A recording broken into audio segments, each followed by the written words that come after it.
fell short, big picture today?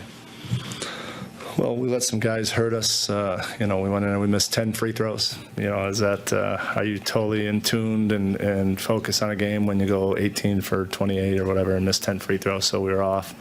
A play that we covered in shoot around. They scored 4 times on out of bounds play. That's 18 points right there. So that's a killer. We didn't get very. Again, we didn't get any easy buckets with fast breaks.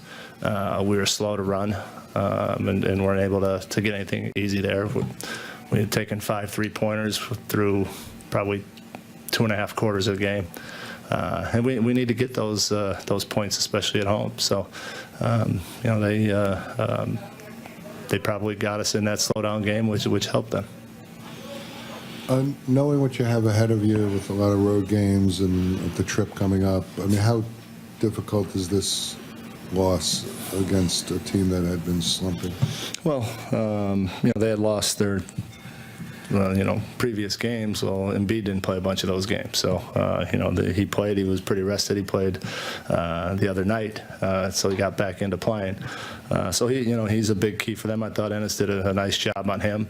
He hit the big 3 there to kind of really stretch the lead and make it 8, which kind of put it out of reach there. But that he's a great big in there, so that had an effect. But Ennis was great out there. He hustled the whole night. He was banging against a big team like that.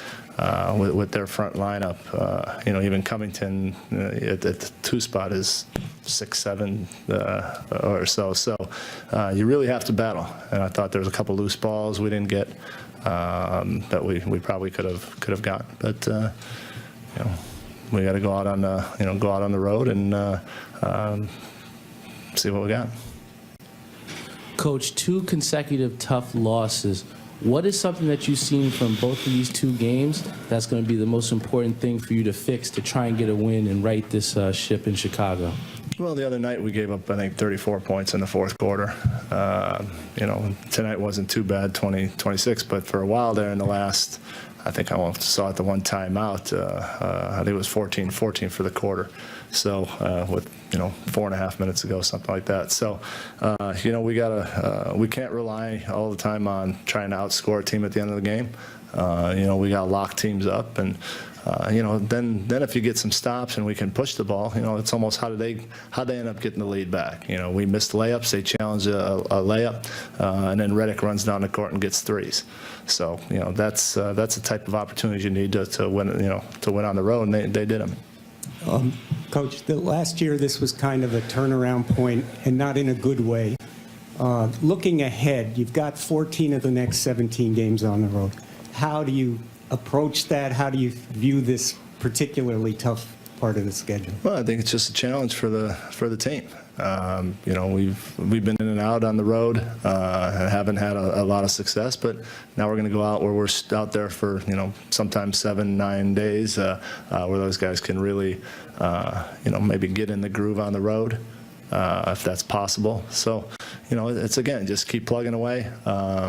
Tim will probably be back at some part of that stretch, hopefully, which will give us another guy out there. So we'll see.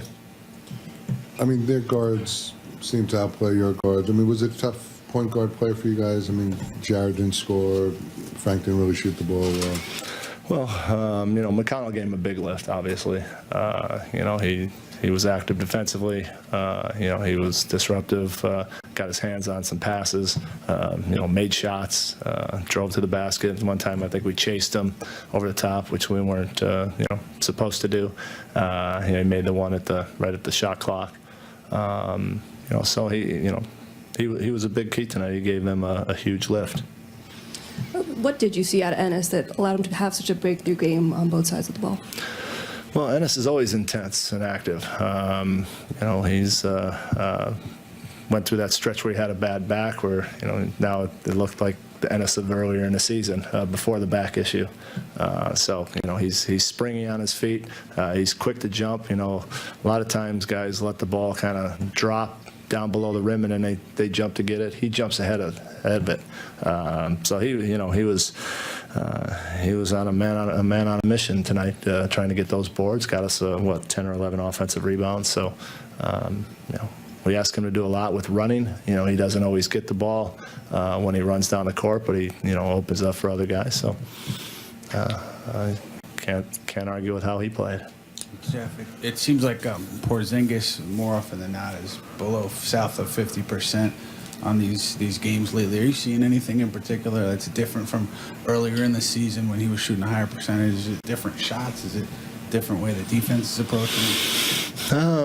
There's the occasional trap, but I think he's just missing some shots, same shots he was getting earlier. Again, they're going to get into his legs. That's that's what anybody we try to tell our guys. Whenever you can get into somebody's legs, it makes it a lot harder to shoot. So he's going to have to. I thought he did that maybe the second play of the game, where he got himself low. I don't think he made the shot, but he got himself low, got some space. I was able to get a good look off that. But when we penetrate, he's going to mix up whether he rolls and pops. A lot of teams will switch. We hit him at the top of the key or the free throw line a few times. He was able to score out of that. So we'll continue to look if he's having a hard time for one spot of the court or another. We'll try to